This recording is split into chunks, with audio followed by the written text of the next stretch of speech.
मराठवाड्यातल्या दसरा मेळाव्यावर अतिवृष्टीचं सावट आहे। मराठवाड्याला अतिवृष्टीने चांगलाच तडाखा दिलाय।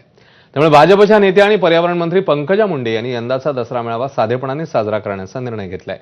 तर दसरा मेळाव्यासाठी येत असताना चणा डाळ, गूळ, गव्हाचं पीठ सोबत आणून भगवान बाबाचरणी अर्पण करावं असं आवाहन पंकजा मुंडेंनी केलं। दुसरीकडे मराठा आंदोलक मनोज जरांगे यांचाही बीड जिल्ह्यातल्या श्री क्षेत्र नारायणगडावर होणारा दसरा मेळावा साध्या पद्धतीने साजरा करण्याचा निर्णय घेण्यात आलाय। तर पंकजा मुंडेंनी दसरा मेळाव्यावर काय प्रतिक्रिया दिली आहे बघूया। आपण सर्वजण येत असताना आपण ज्या गाडीमध्ये ज्या वाहनामध्ये येतात आपल्याला जसं जमेल तसं पुरणपोळीला काय लागतं, चण्याची डाळ लागते, गव्हाचं पीठ लागतं आणि गूळ लागतो।